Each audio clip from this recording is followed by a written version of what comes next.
ánimo, ánimo, ánimo.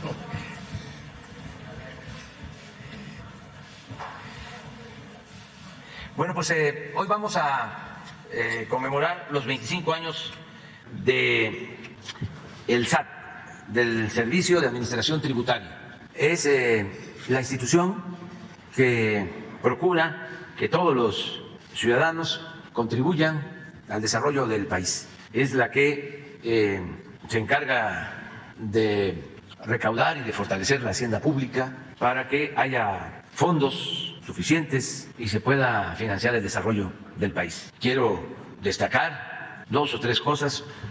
Primero, que se ha cumplido con el compromiso de no aumentar impuestos desde que llegamos. No ha habido aumentos de impuestos. Esto no sucedía antes. Al mismo tiempo, no se han creado impuestos nuevos. Quiero también dar a conocer al pueblo de México que se terminó con la práctica de la evasión fiscal y sobre todo de la condonación de los impuestos a los altos personajes de empresas, bancos, a los potentados que no pagaban impuestos. Ya no hay condonación de impuestos. Lo tercero es que gracias a esas políticas tenemos una hacienda pública sana, fuerte, que nos ha permitido no recurrir a deuda. No hemos tenido un problema de déficit en cuanto a que se gaste más de lo que ingresa.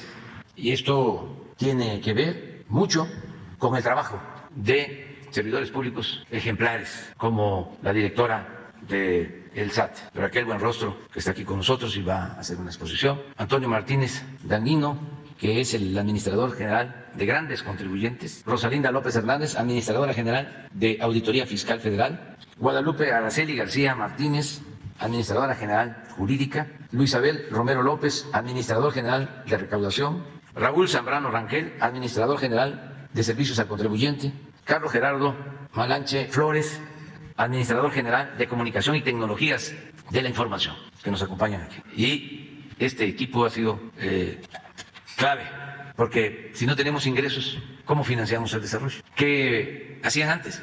Endeudaban al país o aumentaban los impuestos. Ahora, a pesar de la pandemia y de la guerra en Ucrania, tenemos finanzas públicas sanas, tenemos presupuesto para financiar los programas de bienestar, en beneficio del pueblo, y las obras de infraestructura que se están construyendo. También es muy importante que se sepa que las obras públicas no se están haciendo con deuda ni son concesiones, es decir, no se le cobra otro impuesto a la gente. Es presupuesto público, es dinero de todos. Fue con presupuesto como se financió el aeropuerto Felipe Ángeles, con presupuesto público la refinería y con presupuesto el Tren Maya, las presas, los distritos de riego, el Sembrando Vida, 1.450 millones de dólares, el programa de reforestación más importante del mundo, con presupuesto público, con dinero del pueblo de México.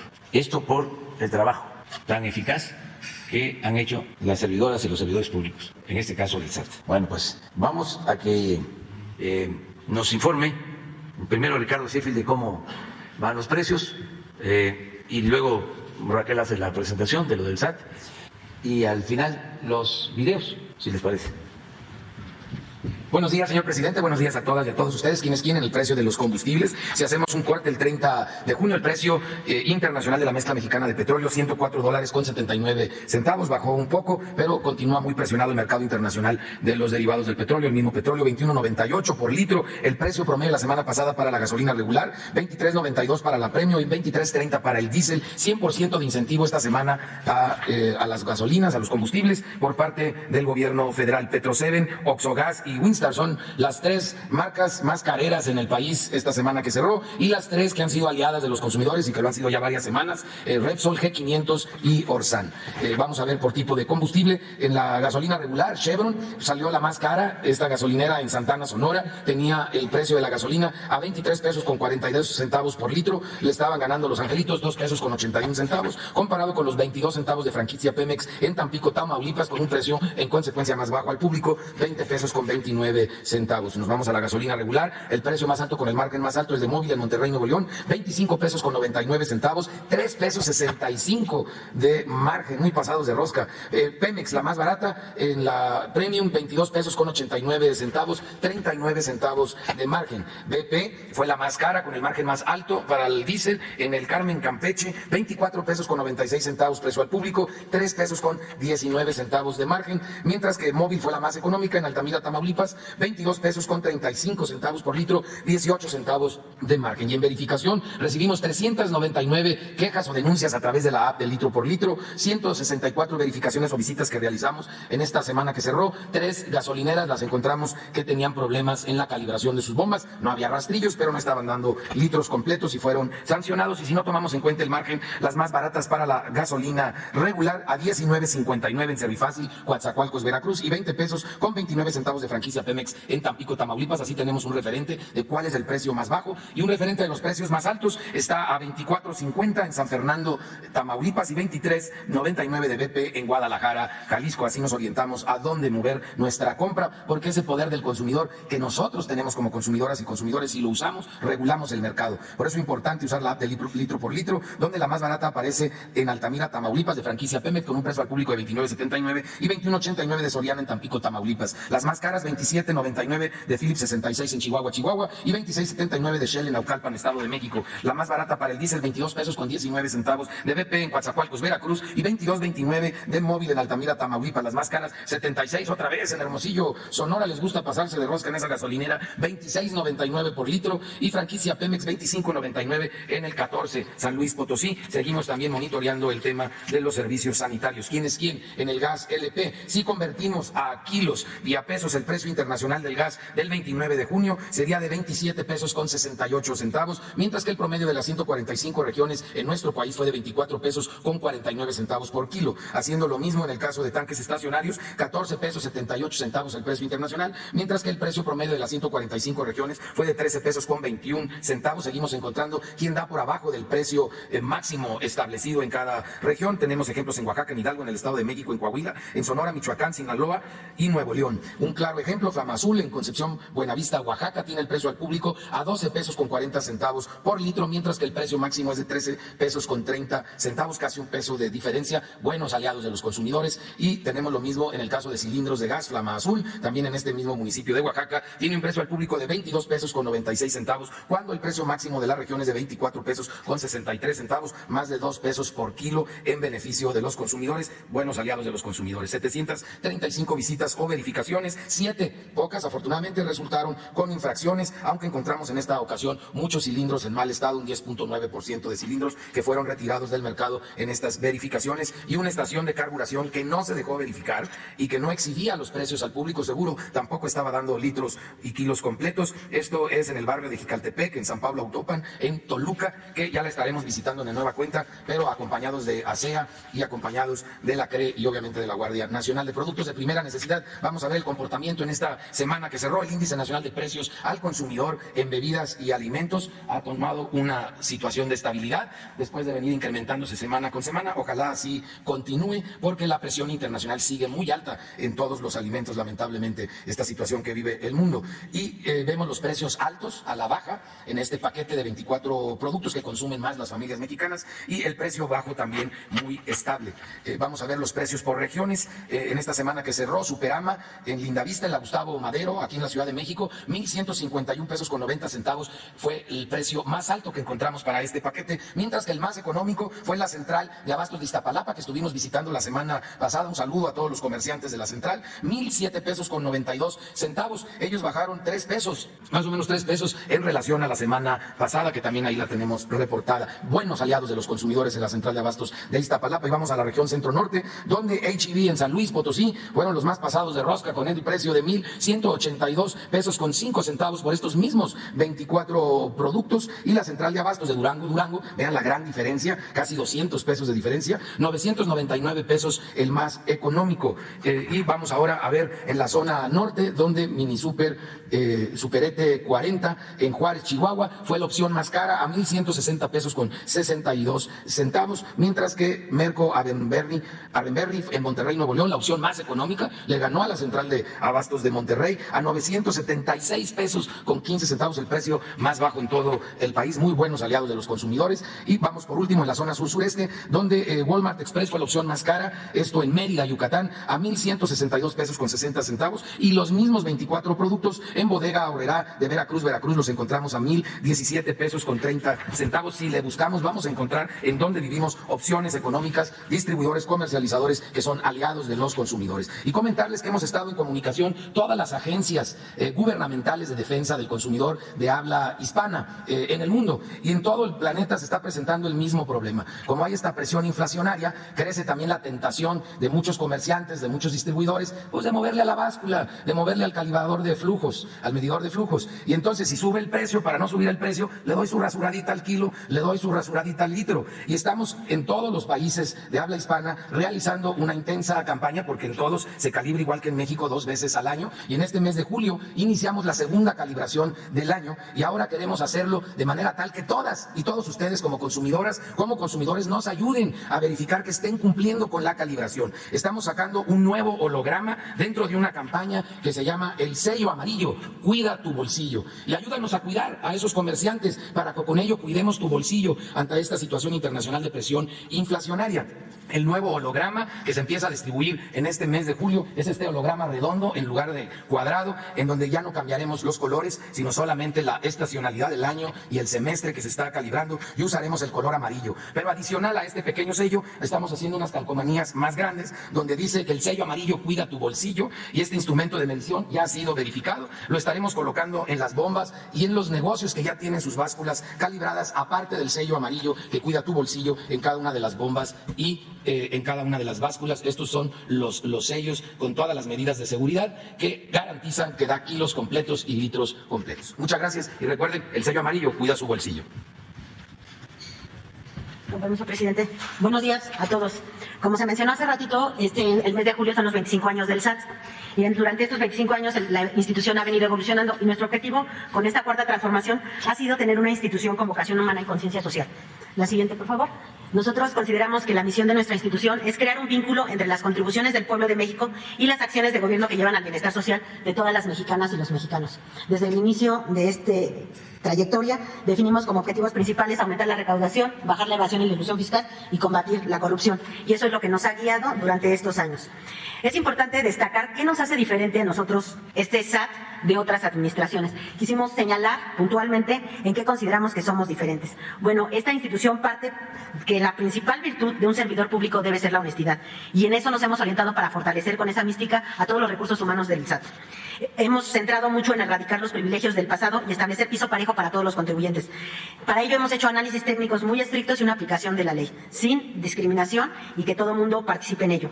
También tratamos de actuar siempre con justicia tributaria, donde los grandes contribuyentes ya no se benefician por encima del pueblo, en el que ya no existen condonaciones de impuestos, y quien gana más tiene el deber cívico de pagar más y de contribuir con ello al gasto público. También hemos trabajado mucho en convencer a los grandes contribuyentes y a las universidades de que la función de un asesor contable o jurídico es ayudarlos a cumplir la ley y no a pagar menos impuestos doblándola o violándola. También hemos trabajado mucho en facilitar a los contribuyentes su regularización fiscal, incentivando sobre todo las autocorrecciones y las aplicaciones de los beneficios fiscales previstos en la normatividad. Y finalmente también hemos trabajado mucho en explotar y analizar la información de los sectores económicos y grupos corporativos, identificando patrones de elusión y defraudación fiscal, así como las factureras. Eso es lo que nos hemos centrado muchísimo. Y sobre estos ejes, la siguiente, hemos trabajado principalmente en los grandes contribuyentes. Es importante señalar que durante estos 3 primeros años, poco más de 3 años, se ha recaudado el 86% en la fiscalización de grandes contribuyentes, comparado con todos los 6 años de la administración anterior. ¿Qué se ha hecho? Se ha trabajado en actos nuevos, se ha fortalecido mucho los que están en proceso, se han hecho auditorías de las devoluciones, porque hacían mucha trampa cuando pedían las devoluciones, y ahora se da puntual seguimiento desde la auditoría, los juicios, las liquidaciones y el cobro. La siguiente, por favor. En cuanto a la evasión y la ilusión fiscal, esta estrategia es más compleja en el sentido que requiere mucho más información. Son muchos contribuyentes, y ahí nos hemos dedicado mucho a fortalecer todo el análisis de datos, la estadística, la información, para identificar patrones sobre la evasión y la ilusión fiscal y poder establecer algunas líneas preventivas, correctivas y punitivas. Esto principalmente está muy orientado a todo lo que son los sistemas. En el SAT hay poco más de 750 aplicativos. Se ha aumentado también la automatización de los procesos, se han perfeccionado y mejorado las plataformas tecnológicas. Es importante decir que cada día tenemos menos dependencia de servicios de terceros. Hemos trabajado mucho en la soberanía digital porque mucha de la información del SAT estaba prestada por terceros. Además de que hemos obtenido mayor soberanía digital y hemos mejorado toda esta infraestructura, esto nos ha llevado a ahorros de más de 2,000 millones de pesos, mismos que se han utilizado para fortalecer también las tecnologías, mejorándolas. También esto nos ha permitido identificar también algunas estrategias de evasión y de ilusión fiscal que nos han llevado a mejorar también las normas fiscales e ir tapando huecos. La siguiente, por favor. La otra es que nosotros estamos como institución, creemos que no existe y no toleramos la impunidad de ningún acto de corrupción. Y siempre nos vamos tanto sobre el corruptor como el corrompido. Para un acto de corrupción son dos partes y nos vamos sobre las dos partes. Hemos trabajado en que todas las identificaciones de irregularidades y malos comportamientos se denuncien de manera inmediata. Tenemos denuncias tanto a la Fiscalía General de la República de delitos presuntos penales, así como faltas administrativas, presumiblemente ante la función pública. De enero de 2020 a junio de 2022 se han presentado, en caso de presuntos delitos penales, 2.669 denuncias contra servidores públicos, personas físicas y personas físicas relacionadas con personas morales. De estas 2.669, 599 son por contrabando, 105 es por un acceso irregular a los sistemas y el otro son otro tipo de presuntos delitos. Vinculados a proceso han sido 469 personas, del total hemos tenido 15 resoluciones y el castigo más alto que hemos tenido son 6 años de prisión por manejo irregular en los sistemas de información. En cuanto a servidores que presuntamente tienen faltas administrativas, hemos presentado 229 denuncias que involucran a 335 servidores públicos en 2021 y 97 denuncias en 2022, en lo que va al 2022, que son 150 servidores públicos. Escribimos las aduanas porque el año pasado todavía no aduanas y las denuncias que aparecen ahí son las que están en proceso, pero ya aduanas, como ustedes saben, a partir del 1 de enero ya es otro órgano desconcentrado que no depende del SAT. La siguiente, por favor. Esto nos ha llevado a obtener los siguientes resultados, como decía el presidente. Si nosotros trabajamos con mucha honestidad y en estricto apego a la ley y sin discriminaciones y con piso parejo, nos lleva a buenos resultados en las contribuciones. La primera gráfica, la gráfica en barras rojas, representa cifras anuales, la verde son las del primer semestre, todo el periodo de enero-junio, y como observamos es que durante 2021 la recaudación tributaria creció 504,000 millones de pesos, equivalente a 2.8% real en comparación con 2018, que es la administración anterior. Entonces llevamos ya un incremento considerable. En enero-junio del 2022 la recaudación ascendió a 2,049,000, lo que implica un crecimiento de 2.7% respecto del año anterior y 8.6% respecto de 2018. Es decir, la recaudación está por encima y ya superó los niveles de la prepandemia sin ningún problema. Incluso ahorita vamos a observar, como vemos en la gráfica, que nunca bajó a pesar de la pandemia y a pesar de la crisis de la guerra de Ucrania con Rusia. La siguiente, por favor. También mucho se decía que los grandes contribuyentes solo iban a ser para rato. No es verdad. Aquí vemos la gráfica de los grandes contribuyentes y más bien la recaudación de grandes contribuyentes nos da para otro rato más. O sea, es sostenible la recaudación. ¿Qué es lo que ha pasado? Aparentemente baja la fiscalización, pero los esfuerzos que se han hecho de auditorías que han identificado por dónde eluden y evaden los grandes contribuyentes, pues ya no lo vuelven a hacer. Entonces ya no cae en la fiscalización y en la auditoría, pero sí podemos observar que hay un ligero crecimiento en la recaudación porque esas fallas o faltas que estaban cometiendo, ya sea a propósito o por omisión, las están recuperando. O sea, aquí vemos cómo ha crecido grandes contribuyentes, la parte verde es la aportación de los grandes contribuyentes propia, digamos, sus ganancias, los impuestos que ellos pagan. La parte amarilla son las retenciones que hacen de sus trabajadores y las retenciones que hacen de IVA, ¿no? Que son al final lo que consumimos, pues cada consumidor paga su IVA, al igual que cada trabajador pues paga sus impuestos de ISR. La parte amarilla son las retenciones, la parte en verde es lo que han aportado los contribuyentes, y lo que vemos en estas cifras es que de enero a junio del 2022, grandes contribuyentes aumentó con relación al año pasado 20.7 en términos reales. O sea, ahí es un reflejo de la reactivación económica. La siguiente, por favor. Ahora vamos a ver nada más lo que se refiere al impuesto sobre la renta. El impuesto sobre la renta también vemos un comportamiento similar.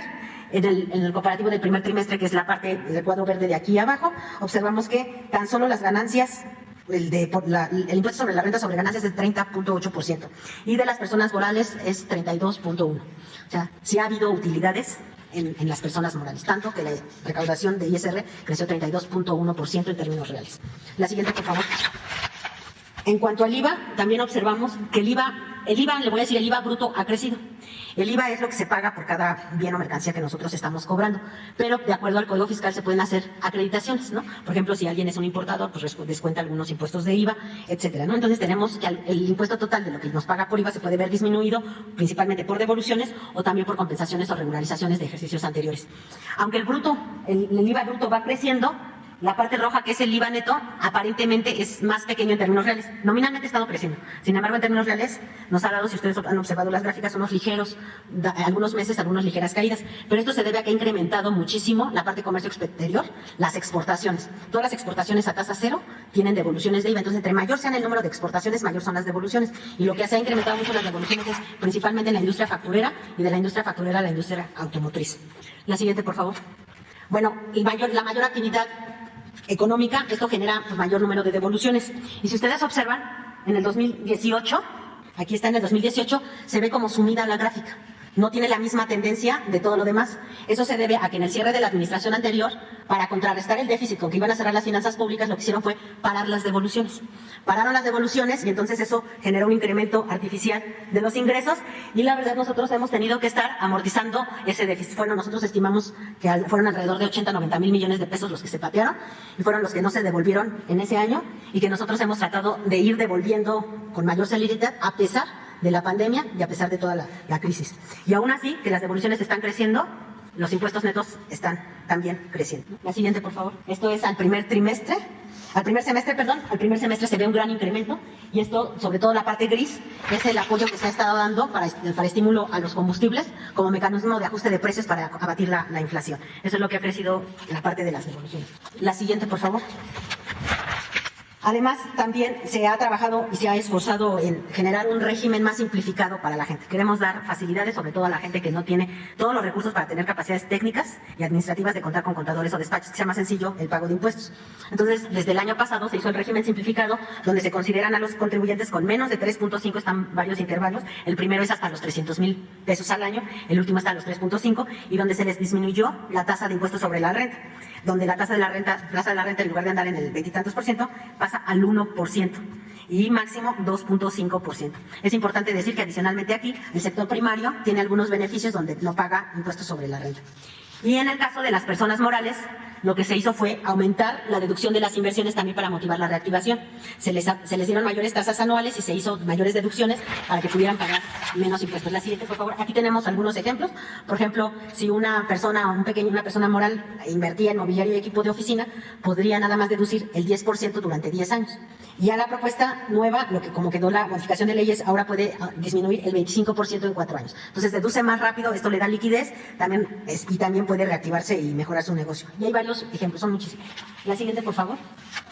También observamos que empezó esta administración, el presidente firmó varios decretos para dar estímulos en las regiones fronterizas, empezando por la norte, luego el siguiente año continuó con la sur y la franja de Chetumal. Aquí vemos cómo se han incrementado los estímulos fiscales en estas zonas. En el 2019 era de 68,000 y ahora en 2021 cerró en 95,000. Ese incremento también en los estímulos está siendo completamente absorbido por el incremento de la recaudación. La siguiente, por favor. Esta gráfica muestra los estímulos de combustible. ¿No? Decíamos hace rato que los estímulos a los JEPs se utilizan como una medida de ajuste de precios contra la inflación, porque la inflación es el impuesto más caro para la población que tiene menos recursos. Entonces, si nosotros observamos primero el IEPS que se pagaba el año pasado, que pagan de manera normal para compensar y que no haya tanta variación en el precio, ese estímulo fiscal en el 2022 alcanzó un apoyo de 114,771 millones de pesos. Y el complementario, que entró a finales de marzo a la fecha, ya va 44,000 millones de pesos. Este incremento, pues nosotros esperamos que el siguiente mes sea mucho más alto. El total de los apoyos para combatir la inflación es de 159,000 millones de pesos. Es decir, los esfuerzos de este gobierno para evitar que la gente tenga una inflación en su canasta básica es de 160,000 millones de pesos. ¿Cómo se ven estas acciones que ha emitido el SAT con base en estos principios de esta nueva transformación? Aquí vemos un apartado del impacto en las finanzas públicas y en la parte económica. Muchas de ellas pues, ya eran metas, compromisos, que fueron compromisos de campaña del presidente y que se están cumpliendo cabalmente. Porque el primerito es, no hay aumento en los impuestos ni impuestos nuevos. No se incrementa la deuda. Esto también, como se mantuvo los ingresos, se mantuvo el grado de inversión a pesar de todas las crisis. También el haber garantizado el cumplimiento de las metas de ingresos nos permitió mantener el presupuesto en los programas y proyectos prioritarios sin ajustes. Las medidas que se están metiendo están permitiendo abatir el incremento de la inflación, que sin duda la inflación se le reconoce internacionalmente con el impuesto más caro para la gente con menores recursos. Y esto va aunado también a que ya estamos saliendo de este periodo y este año ya empezó la recuperación económica y aparte México ha tenido un reconocimiento internacional. La siguiente, por favor.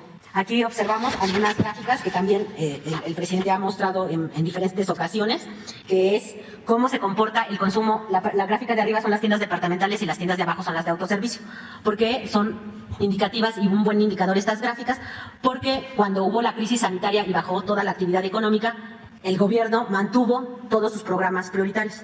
Esto que permitió, pues, los apoyos a los jóvenes, los apoyos a los adultos mayores, etcétera, permitió que un gran porcentaje de la población mantuviera su nivel de ingresos para su subsistencia. Y aquí lo vemos ligeramente en las gráficas, el comportamiento, el observado es la línea roja, vemos una línea negra punteada que está ligeramente una tendencia hacia arriba. ¿Eso qué quiere decir? Independientemente de la crisis, tanto sanitaria como la de Ucrania y Rusia, siempre se mantuvo lineal y constante de un consumo sostenido en todas las tiendas de autoservicio y en todas las tiendas departamentales. Lo que garantiza es que la mayoría de la gente tuvo recursos para sobrevivir gracias a todos los programas que hubo, los programas sociales. La siguiente, por favor.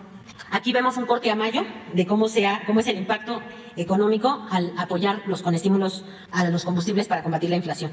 En el primer cuadro vemos cómo es la inflación de México y Estados Unidos. México es la barra verde, Estados Unidos es la barra roja. A mayo del 2022, México está en una inflación de 7.65, mientras que Estados Unidos está en 8.58. Tenemos un punto menos de inflación. Si nada más nos referimos a la parte de los productos o las mercancías energéticas, es mucho más notorio el control de la inflación. México está en 6.4%, Estados Unidos en 34.6% y la OCDE en 47.7%. Entonces ahí se ve el esfuerzo que hemos hecho como gobierno para poder mantener abajo los precios. La siguiente, por favor. Esta está muy larga, nada más se las voy a platicar. Parte de las defraudaciones fiscales proviene de empresas transnacionales, porque son las operaciones internacionales o las reestructuraciones corporativas donde se prestan más para mayores defraudaciones. Aquí en el área de internacionales se está trabajando, de hecho a estas alturas ya se tienen reuniones semanales con nuestro homólogo en Estados Unidos, en el área de grandes contribuyentes, para evitar, por un lado, lo que se llama la doble tributación. Eso le da certeza jurídica a un contribuyente que no paga doble en México y en Estados Unidos, pero también nos ayuda a no tener doble evasión. Juega para los dos lados, ¿no? Porque ahí tenemos maquiladoras gigantes que por 7 años, 8 años no han pagado ni en México ni en Estados Unidos. Entonces se ha hecho un gran trabajo, ya se tienen reuniones semanales y se establecen medidas normativas conjuntas para evitar esta doble tributación o doble no evasión fiscal. Esto nos ha funcionado también y le ha funcionado también a Estados Unidos, que se está viendo cómo generalizarlo no solo a maquiladoras, sino a otro tipo de empresas como son las distribuidoras. Y este mecanismo, incluso Estados Unidos lo llevó a la OECD como un ejemplo de eficiencia y están ya realizándose grupos de trabajo en la OECD que están liderados por México para llevar todas estas metodologías a nivel internacional, para que también se hagan en Europa y se hagan en Asia y en África. También se ha fortalecido mucho el intercambio de información, que eso nos permite también tener mucho conocimiento sobre las operaciones y cómo juegan a llevar recursos a paraísos fiscales y poder detectar también más rápido las evasiones. Y se han fortalecido muchas grupos de trabajo con autoridades de diferentes países y México está participando en muchos casos como capacitador en estos temas internacionales, dado los resultados que hemos obtenido. Y la siguiente, por favor, ya así como a manera como de un resumen nada más para sensibilizar un poco los números de los esfuerzos que se ha hecho. Nosotros consideramos, dado los resultados, que la transformación de un nuevo SAT, caracterizada por el valor de la honestidad, las capacidades técnicas, el estricto apego a la ley y el piso parejo, ha demostrado que puede incrementarse la recaudación de manera sostenida y equivalente a una reforma fiscal sin aumentar las contribuciones. Aquí vemos un cuadro muy sencillo que nos puede dar un orden de magnitud, donde vemos en la línea verde cómo son los ingresos tributarios en 2018, que es el último año de la administración anterior, el año anterior y el presente, ¿no? Que la diferencia es la reactivación económica. Si nosotros observamos las diferencias nominales de 2022 del primer semestre con el primer semestre de 2028, hay una diferencia de 491,000 millones de pesos. Y contra el 2022, 193,000 millones de pesos. Pero esta recaudación, decíamos, no solo ha sostenido un ritmo creciente, sino también ha absorbido el incremento en las deducciones. ¿Cuáles deducciones? Pues el aumento de los estímulos fronterizos, que han ido creciendo, el estímulo de los combustibles y las devoluciones en sí. Entonces, si nosotros vemos todo lo que hemos absorbido de que devolvemos de adicional de contribuciones, más lo que ha crecido, la brecha contra 2018 es de 943,000 millones de pesos, casi 1 billón de pesos. Y con respecto a el año pasado son 443,000 millones de pesos. Entonces, aquí es un reflejo de que sí estamos en la recuperación, estamos en la reactivación y que tener una institución con honestidad, capacidades técnicas, estricto apego a la ley y piso parejo, nos puede llevar a un crecimiento sostenido sin necesidad de aumentar impuestos. Eso es todo. Vamos a los videos. Tren Maya, reporte de avances, 4 de julio de 2022. En el tramo 1, en Palenque, Chiapas, avanza la construcción del viaducto por donde el Tren Maya cruzará el río Chacamax. En Escárcega, Campeche, iniciaron los trabajos de otro viaducto por donde también correrá el Tren Maya, permitiendo en la parte inferior la circulación de personas y vehículos con total seguridad. En el tramo 2, en el municipio de Geselchacán, Campeche, se recibieron 2 tolvas para dispersar el balasto que dará estabilidad a la vía del tren. También sigue la construcción de pasos de fauna para cuidar los ecosistemas y continúa la soldadura de rieles. En el tramo 3, cerca de la localidad de Quimbilá, municipio de Izamal, en Yucatán, avanza la cimentación de las nuevas torres de alta tensión para las líneas eléctricas, que serán 10 metros más altas que las anteriores, a fin de brindar seguridad a los vehículos y evitar riesgos en el sitio. En el tramo 4, cerca de la localidad de Jolcá, municipio de Cantunil, también en Yucatán, avanzan los trabajos del terraplén y se construyen los muros laterales para dar apoyo y rigidez a un paso inferior vehicular que se construye en la zona. Ya son 114.000 los empleos generados en el sureste de México por el proyecto del Tren Maya. El Tren Maya avanza.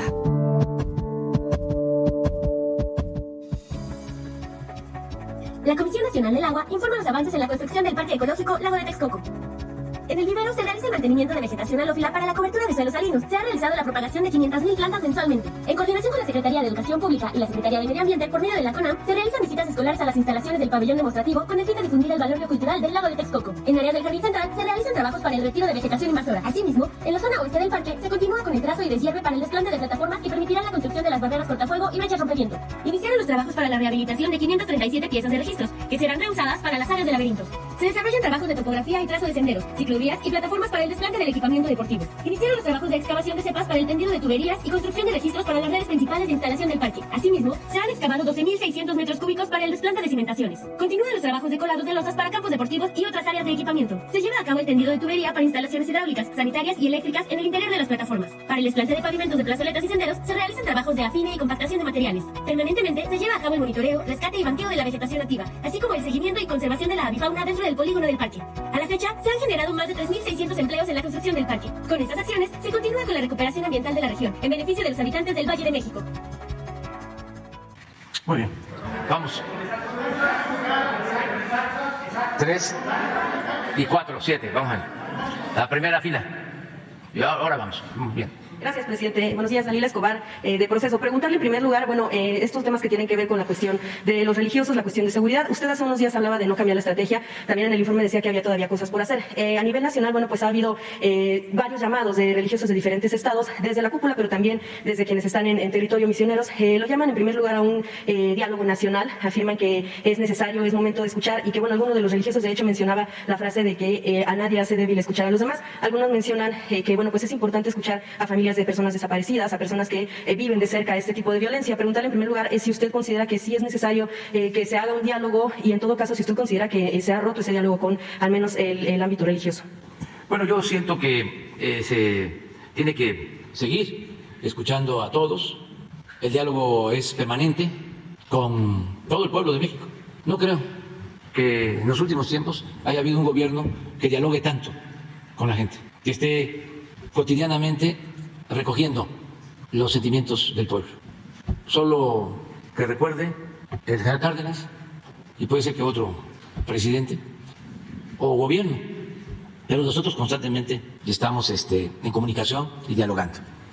En el tema de la violencia, nosotros estamos convencidos de que no se puede enfrentar la violencia con la violencia y estamos convencidos de que la paz es fruto de la justicia.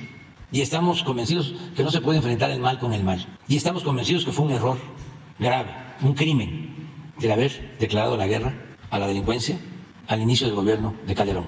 Y esto tiene que ver con nuestras convicciones. Nosotros somos humanistas.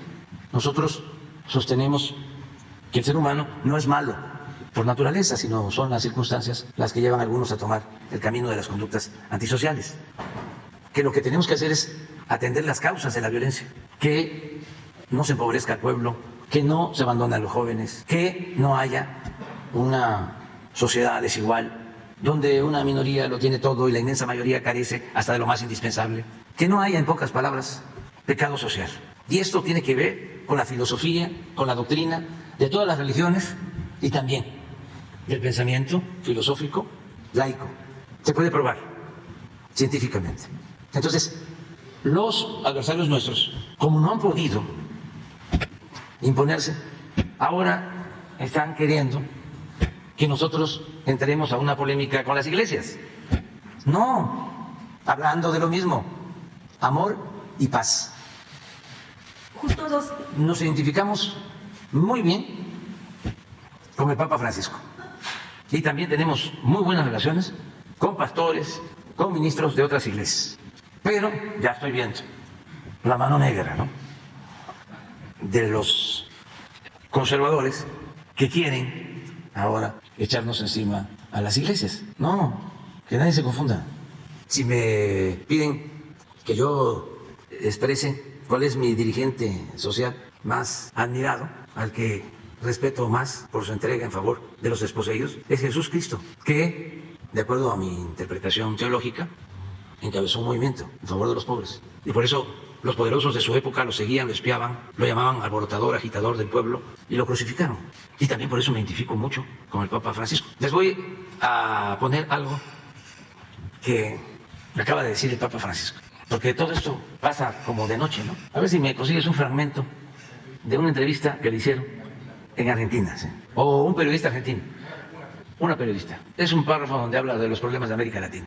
Pero es cosa también de buscar, lo recomiendo, su discurso de Ciudad Juárez, sus homilías o discursos cuando visitó México. Ningún dirigente político, religioso, había hablado con tanta claridad sobre los problemas de México como lo hizo el Papa Francisco en esa visita. Pero como no les convenía a los de las élites, no se difundió nada. Toda la crónica de su visita tuvo que ver con generalidades, que lo jaló una niña, que llegó mucha gente, pero sus intervenciones no se difundieron. Y eso que él dijo en ese entonces lo suscribimos nosotros, desde nuestra postura de Estado laico.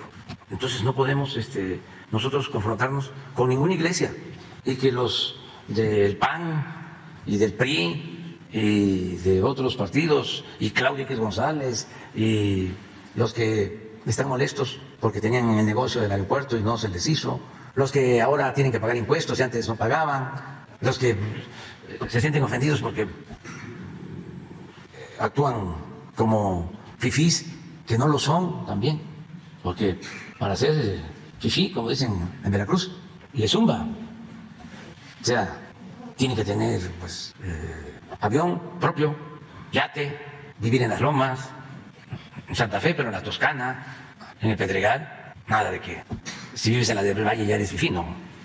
No. O sea, hay niveles. Entonces, que nadie se ofenda. Estamos hablando de los potentados. Y eso también, no de todos, porque hay gente que tiene dinero, porque ha trabajado, y además invierten y generan empleos y merecen respeto, y no todo el que tiene es malvado. Estos son los ultraconservadores, muy reaccionarios, que se sienten superiores, son clasistas, racistas. Ellos son los que están enojados, pero también se les va a ir quitando, y tenemos que hablar de esto para que las nuevas generaciones vayan haciendo a un lado todo ese pensamiento rancio y conservador, hasta los hijos de ellos, que conozcan una realidad distinta, que se salgan de esa burbuja de individualismo, de egoísmo, de sentirse superiores. ¿Llamaría entonces a que no haya un distanciamiento con el grupo eclesiástico? No hay, llevamos muy buena relación con todas las iglesias. Esto lo estoy viendo ahora, sí, porque los estrategas del conservadurismo están pendientes y están viendo por dónde, porque no les salen las cosas. Hacemos un aeropuerto, es una central camionera, nadie lo usa, como si no se necesitara, ¿no?, un proceso, si no llevara tiempo, como cualquier obra. Negocios que se abren, que inician, como dicen los técnicos, el punto de equilibrio, ¿no? Lleva tiempo, ¿no?, lograr el punto de equilibrio. Pero no, en contra del aeropuerto. No, tienen la nobleza de aceptar de que se trata de uno de los aeropuertos mejores del mundo, de los que últimamente se han construido, que lo hicieron en tiempo récord los ingenieros militares, que nos ahorramos 125,000 millones de pesos. No. La refinería, lo mismo. No tienen la nobleza de decir, llevaba más de 40 años que no se hacía una refinería, una obra así, en el sureste, con una inversión de, qué sé yo, 12,000 millones de dólares, que está todavía dando empleos a 30,000 obreros. Una refinería para procesar 340,000 barriles diarios. Claro que requiere un proceso de prueba. Pues ni modo que se inaugure, ya está el petróleo crudo entrando y ya se integra de inmediato todo el proceso y ya se está produciendo gasolinas. Eso lleva tiempo, se necesita integrar todas las plantas. Pero ya terminamos de instalar todos los equipos en 600 hectáreas, en 2 años y medio. ¿Quiénes hicieron eso? Mexicanos, del Instituto Mexicano del Petróleo, de Pemex, y sobre todo obreros mexicanos, empresas mexicanas, la mayoría de las empresas. Y no. Yo recuerdo que Calderón dijo que iba a construir una refinería. Me va a dar un tiempecito explicarlo porque yo ofrezco disculpas si se molestan, ¿no? Porque no hay que olvidar, anuncian con bombo y platillo de que van a construir una refinería. Y como tenían a todos los medios apergollados, fue una gran propaganda. Y pusieron a competir a los estados para ver qué estado ofrecía las mejores condiciones. Y ahí van los gobernadores, todos, a ofrecer. Aquí en Guanajuato es el mejor lugar, en Michoacán, en Tamaulipas, en Campeche. Bueno, allá en Guanajuato, en tu estado, hasta compraron un terreno. Ahí se quedó. Se quedó y lo pagaron bien, se rayaron. Entonces, en todos lados pusieron a competir. Eso tardó un tiempo, y en los medios, hasta que deciden que van a hacer la refinería también en una ceremonia en Tula. Compran el terreno. ¿Y qué hicieron? La barda. Pero ni siquiera la terminaron. Y luego dicen, se suspende. Entonces, ahora, los que no dijeron nada, cuando se engañó y se derrochó dinero, son los que están molestos por lo de la refinería Olmeca. Y así, el Tren Maya. Imagínense, estuve ahora el fin de semana. No son propietarios los que tienen el amparo, de gente desconocida, claro, vinculada a estos grupos de poder. Los mismos que presentaron los amparos para que no se hiciera el aeropuerto Felipe Ángeles. Y nos tienen parado, ya va para 3 meses, con todo el gasto que esto significa. Sin razón, porque, como dicen los abogados, aceptando sin conceder que hay una destrucción ambiental. ¿Cómo es que se está trabajando en 1.450 kilómetros y no estamos trabajando en 100? Y qué casualidad que la destrucción es en donde están las inversiones más fuertes y los intereses económicos, en el tramo Cancún-Tulum, que además es donde existen menos vestigios arqueológicos, pero el propósito es que quedemos mal, que no podamos inaugurar el año próximo el Tren Maya. ¿Sería posible que pudiera no inaugurarse el próximo año? Claro que vamos a inaugurar el Tren Maya. Es un asunto de Estado. No es posible que un grupo de intereses creados corruptos le causen daño al pueblo y a la nación, porque se trata de presupuesto público. Imagínense lo que se está perdiendo cada día que pasa. Entonces, sí, vamos a terminar. Presidente, en torno Pero a ver, el Papa, ¿qué dijo? ¿Sí? Cambios más logrados y cuánto es lo que falta. Las cosas que yo hice no me las inventé, ni las soñé después de una noche de indigestión, no. Recogí todo lo que los cardenales dijimos en las reuniones pre-conclave que tenía que hacer el próximo Papa. Todos éramos conscientes que el próximo Papa estaba ahí, que no sabíamos quién iba a ser. Entonces dijimos las cosas que había que cambiar, los puntos que había que tocar. Lo que yo puse en marcha fue eso que se pidió. O sea, original mío no creo que haya habido nada, sino que poner en marcha lo que se pidió entre todos. Por ejemplo, la parte de reforma de la curia terminó con la nueva Constitución Apostólica, Predicate Evangelio, ¿no? Que después de 9 años, 8 años y medio de trabajo y de consulta, que se logró poner lo que pidieron los cardenales, que ya se iba poniendo en práctica, pero los cambios se iban haciendo, ¿no es cierto? Y hoy día hay una experiencia desde el tipo de vista misionero, es decir, Predicate Evangelio, es decir, sean misioneros, prediquen la palabra de Dios. O sea, que lo esencial es salir. Curioso, en esas reuniones hubo un cardenal que dijo en el texto del Apocalipsis, tomó aquello de Jesús, dice, estoy a la puerta y llamo. Era para entrar, si alguno me abre, entraré, dice yo. Él dijo, Jesús sigue golpeando, pero para que lo dejemos salir, porque lo tenemos aprisionado. Y eso es lo que pidió esa reunión de cardenales. Y cuando fui elegido yo puse en marcha eso. Enseguida, a los pocos meses se hicieron consultas continuamente, se fue un primer texto, después se consultó un segundo texto, hasta que salió la nueva Constitución. Y mientras tanto se iban haciendo los cambios, ¿no? O sea, no son ideas mías, eso que quede claro. Son ideas de todo el colegio cardenalicio que pidió eso. Más allá de su humildad, ¿hay una impronta suya, hay una impronta de la Iglesia latinoamericana? Eso sí. ¿En qué cambió esta perspectiva? ¿En qué posibilitó esta perspectiva? Es decir, la Iglesia latinoamericana tiene una historia de cercanía al pueblo muy grande, ¿no? Si tomamos las conferencias episcopales, ¿no? Primera, bueno, Medellín, después Puebla, después Santo Domingo, después Aparecida, siempre fue en diálogo con el pueblo de Dios. Fue muy cercana al pueblo de Dios la iglesia latinoamericana. Y eso ayudó mucho, ¿no? Es una iglesia popular, en el sentido real de la palabra, es una iglesia del pueblo de Dios, que se desnaturalizaba cuando el pueblo no podía expresarse y terminaba siendo una iglesia de capataces de estancia con los agentes pastorales que mandaban, ¿no?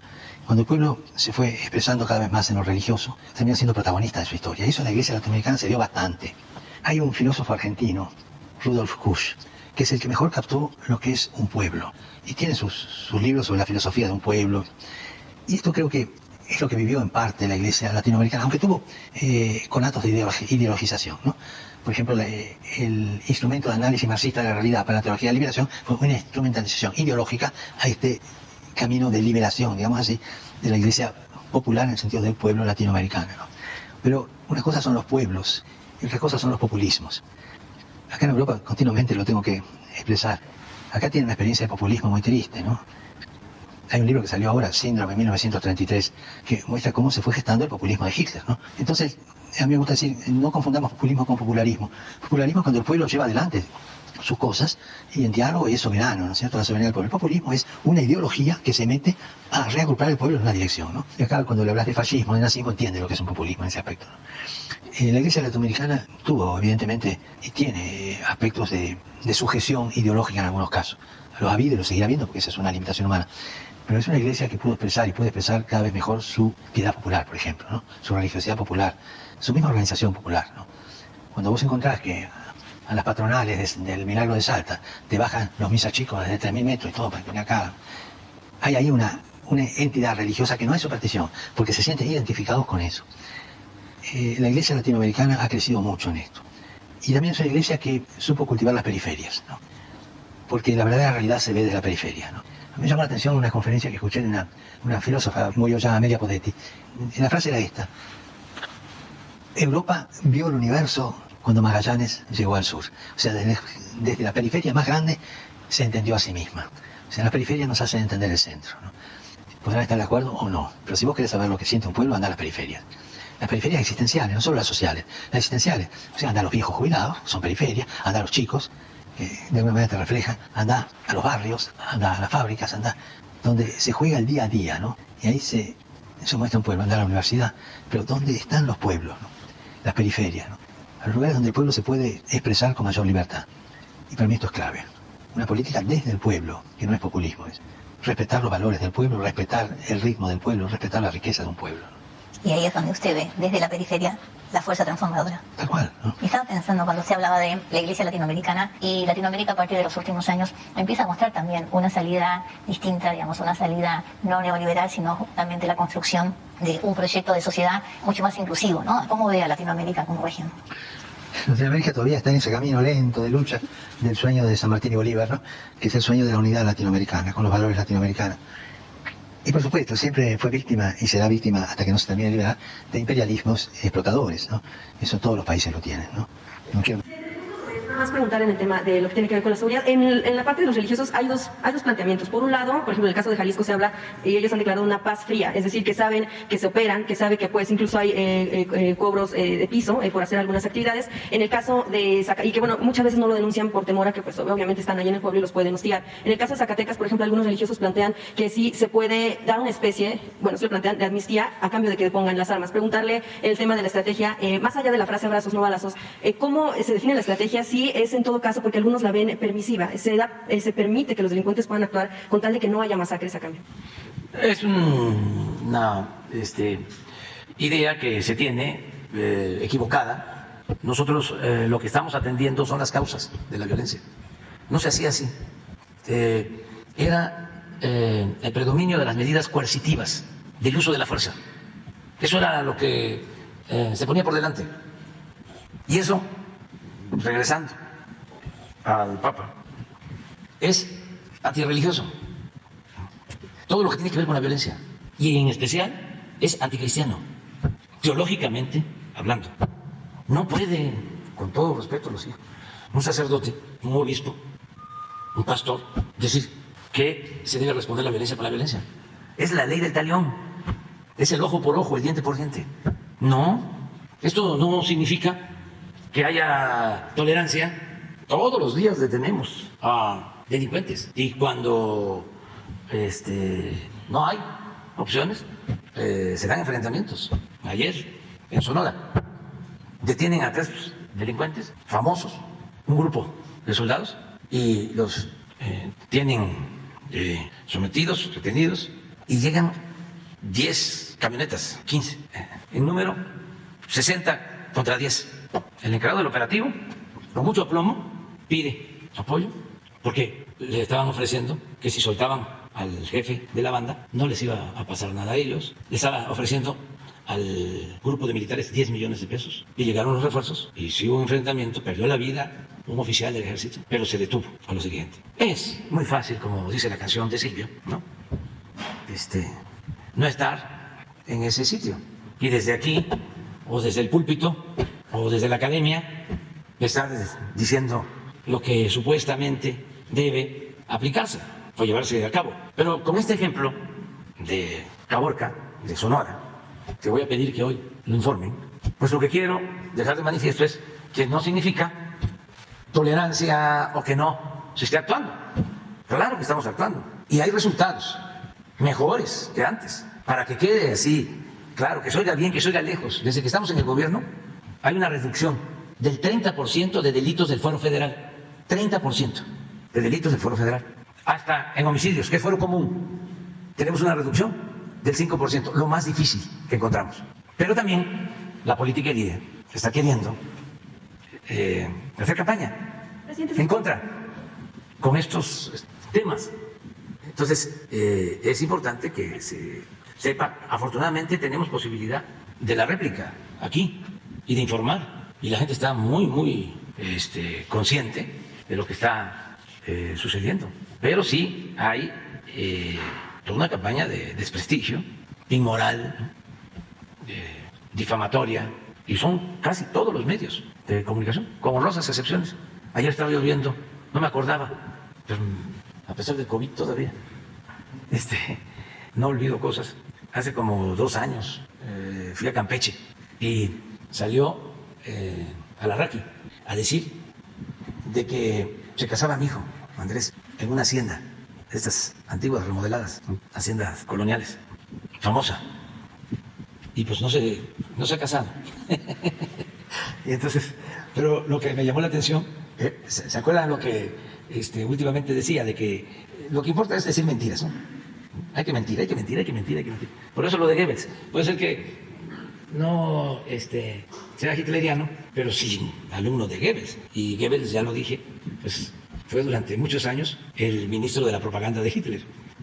A ver si no encuentras lo de cuando dice, porque esa es la estrategia, si se puede llamar así. Es la máxima de Lampa, ¿no? de la política y del periodismo. La calumnia cuando no mancha tizna. Y calumnia porque algo queda. Y estaba, sí, es Goebbels, hay hasta manuales sobre eso. Pero desde antes se aplicaba eso en el periodismo. Se usaba muchísimo en la época de la dictadura porfirista, antes de la Segunda Guerra Mundial. Es una donde dice, a ver si le encuentran, dice, me equivoqué, no se va a casar el hijo de Andrés Manuel. Todo por las benditas redes sociales. Presidente, de una agresión más a un religioso en Michoacán. Se hablaba del padre Mateo Calvillo Paz. Nada más a ver si tienen el reporte de una agresión. No tenemos. Nada, porque él lo había hecho público, que le habían golpeado y que, bueno, afortunadamente no. Bueno, puede ser, pero no nos informaron. En la noche. Y ya nada más, como tocaba el tema de Dos Bocas, preguntar al presidente si pudiera haber un informe en torno a qué fue lo que hizo que se elevaran los costos del tema de la refinería Olmeca en Dos Bocas. Y, bueno, si habrá también exhibición de los contratos, si no hay opacidad en algunos de los que pudieron tal vez tener algunos convenios modificatorios para elevar los costos. Nada más. No, se hizo en el presupuesto estimado, autorizado por el Consejo de Pemex. Ese es otro asunto también. El querer descalificar la construcción de la refinería, hablando o sosteniendo de que costó más de lo previsto. No, está en lo que se autorizó por parte del Consejo de Pemex. Lo que sucede es que si se le agregan los impuestos, se le agregan obras adicionales como gasoductos y otro tipo de obras, pues sí, es mayor el precio. Pero para nuestros adversarios, si esa refinería la iniciáramos hoy, nos costaría 25,000 millones de dólares. Y no la tendríamos cuando más se necesita. A diferencia de lo que pasa en otros países. A ver, ¿por qué no pones otra vez pongan de favor? ¿Tienen lo de Alarraqui? A ver, pon lo de Alarraqui y luego la lámina sobre inflación energética en el mundo. Y ofrecemos disculpas, porque ya nos dedicamos a presumir mucho. Pero si no, los de la prensa fifí, conservadora, reaccionaria y corrupta, siguen y siguen y siguen y siguen, tratando de confundir. Aquí está, fíjense, las humildes fotos de la humilde boda de Andresito Junior. Ayer en Campeche, Hacienda Guayabón, cada noche entre 6,000 y 8,000 pesos. No hay duda. Primero los pobres. Este es ese señor. ¿Cómo se llama? Alarraqui. Y como pues no hubo boda ni se usó el hotel de 6,000 la noche, 8,000. Fíjense, a los 2 días. Es la vieja, ¿no? Perversidad. Cuando empezaron a ceder los medios, ¿no? Con el derecho de réplica, primero eran 8 columnas, ¿no? Para difamar. Y luego, si acaso aceptaban la réplica, mandaban el escrito a la página 38 de la sección C del periódico. Pero aquí dice 2 días calumniando. Es un calumniador profesional, alumno de Goebbels. Fui víctima dice después, de las benditas redes sociales. Subí una información que me llegó sin validar que fuera cierta. Nada, es lo mismo, es Goebbels. ¿Por qué no pones otra vez lo que decía de la mentira? Pero hay un Face, porque en las redes hay mucho ingenio de gente que nos está ayudando mucho y un abrazo a miles de personas que trabajan contrarrestando a estos medios reaccionarios y conservadores que se oponen a la transformación. Es una donde aparece él diciendo, ¿sí?, que yo soy como Hitler, como Mussolini, como Franco. Y luego aparece él diciendo, me comparó con Hitler, porque también esa es otra característica de los conservadores. Se está en el debate y dice, no me insultes, pero no me insultes. Me estás insultando. No te estoy insultando. Es que hablo así. Pero tú me insultaste, tú me pegaste primero. Tú iniciaste, tú fuiste. A ver si lo encuentras. O sea, es lo mismo. Para que vean la hipocresía. Y aclaro, no, pero son sus palabras. Son una entrevista, son sus propias palabras diciendo primero una cosa y luego quejándose. Y también, con subrayado, tengo un profundo respeto a la comunidad judía, y tengo muy buenos amigos en la comunidad judía. Este es otro asunto, completamente. Es un poco lo de la iglesia, ¿no?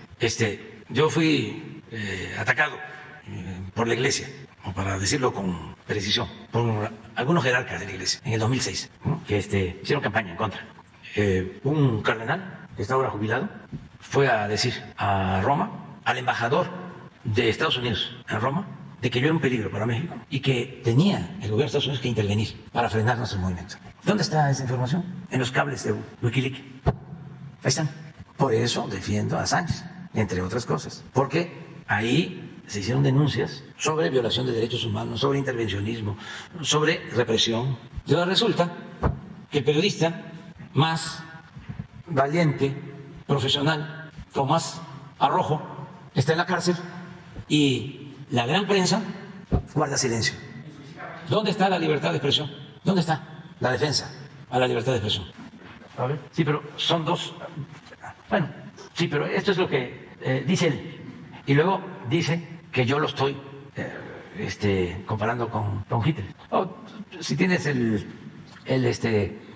video o el audio de esto mismo.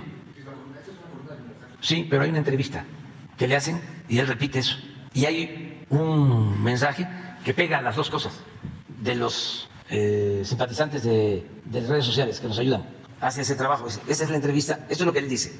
Que López Obrador es Hitler, es Stalin, Fidel Castro, dice. ¿Sí? Y luego, ahí mismo, en la entrevista que le hacen últimamente, dice, me compara con Hitler. Él sí puede, yo no puedo decir que es hitleriano. ¿Cómo no lo voy a decir?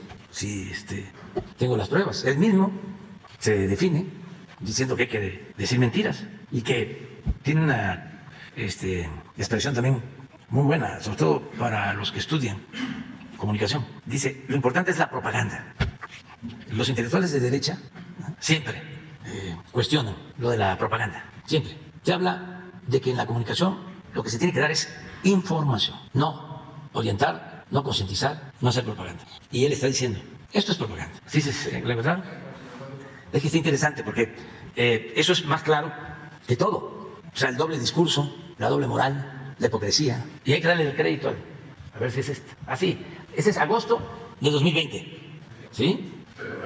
Decidió copiar la misma estrategia de Trump, Mussolini, Hitler, Franco, Fidel Castro, Stalin, etcétera, etcétera, para dividirnos y vencernos. Tengo que decir que nunca un presidente me había ofendido. Usted me difamó diciéndome Hitler, Mussolini, Franco y Stalin. El gobierno de López Obrador decidió copiar la misma estrategia de Trump, Mussolini.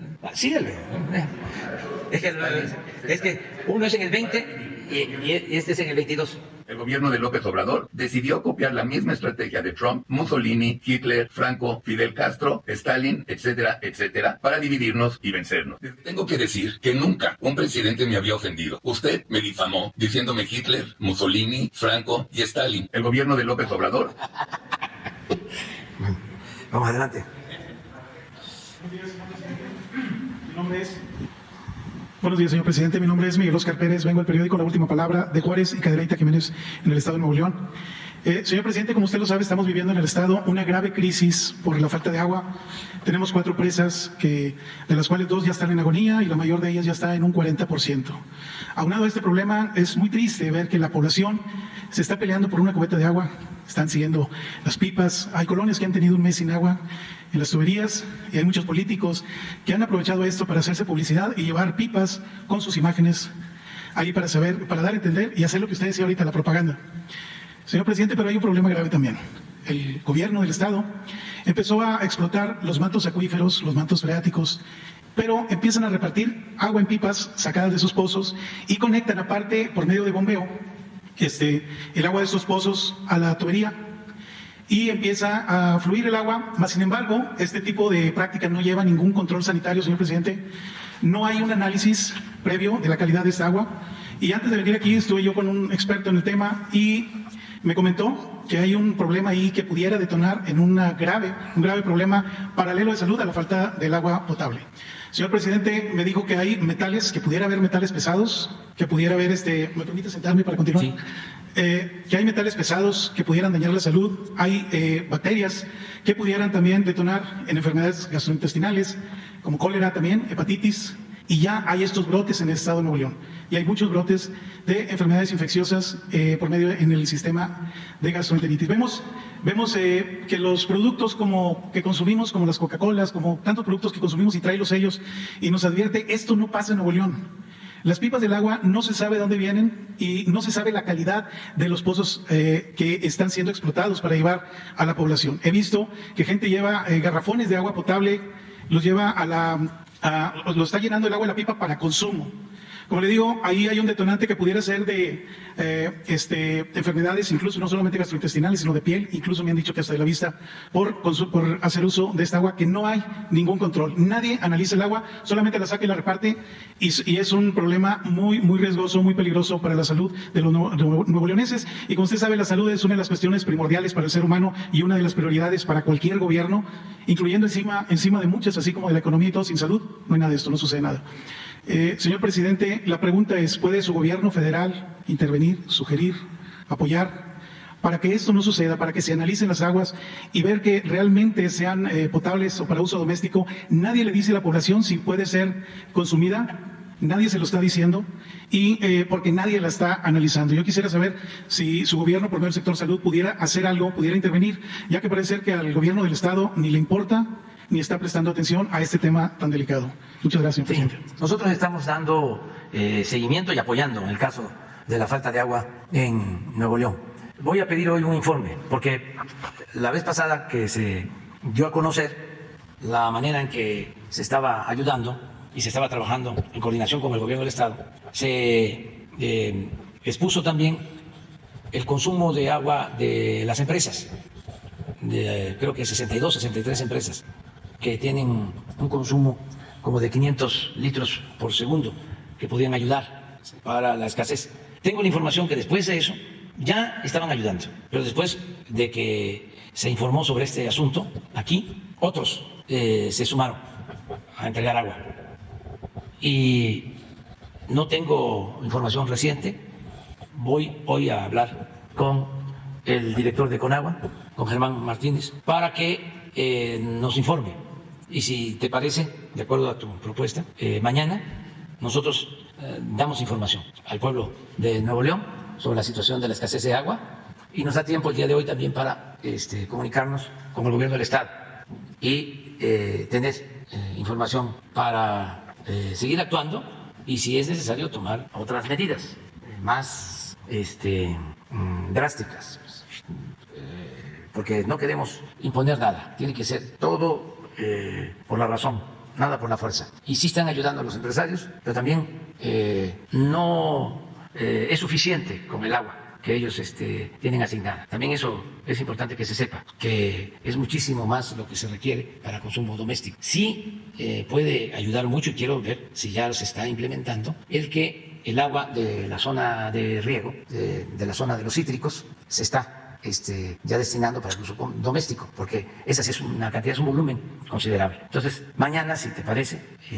damos un informe y se aclara si existe control de la potabilización del agua, si hay pues vigilancia para que sea agua sana y que no vaya a generarse un problema mayor. Si te parece, lo hacemos así. Claro que sí, señor presidente. Muchísimas gracias. Viene Germán Martínez mañana a informarnos.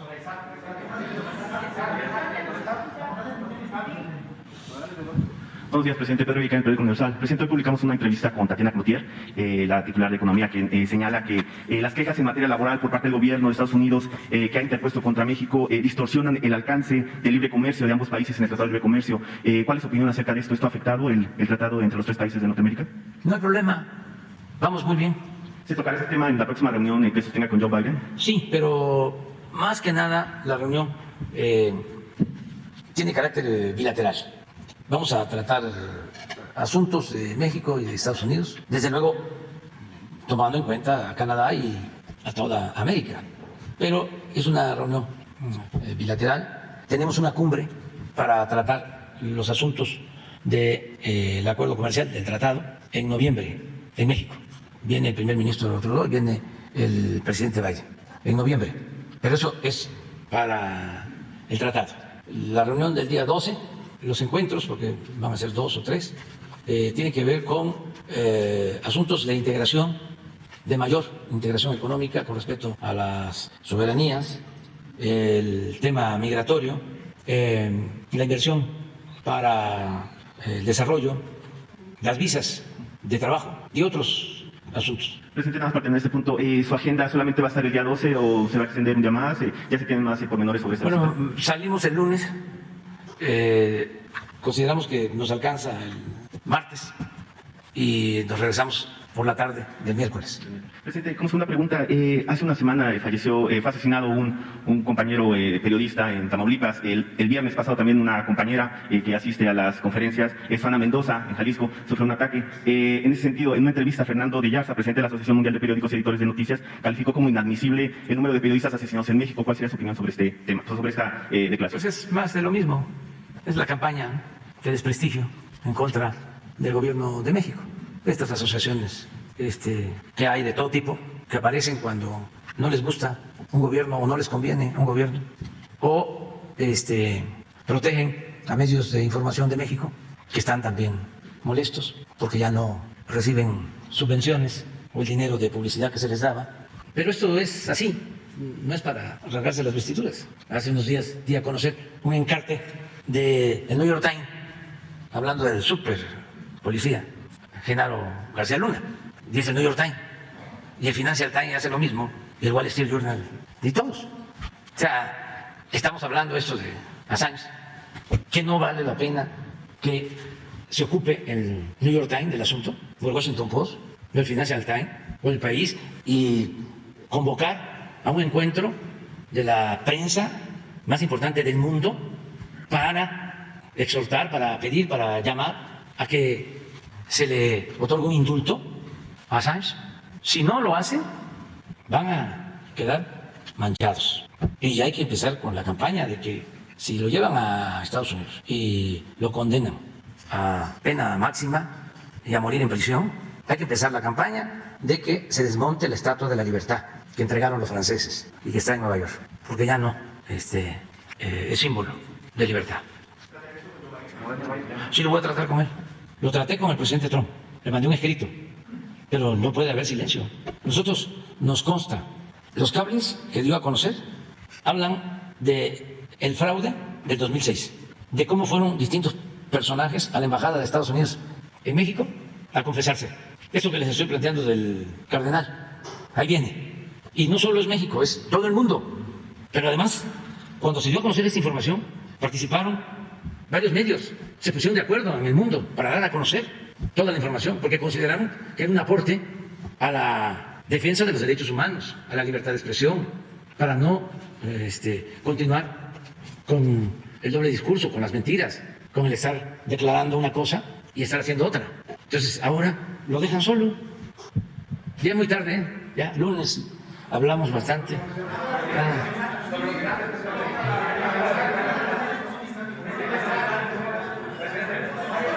Mañana. Una lista. 1, 2, 3, 4. Sin lista, bueno, mañana pues.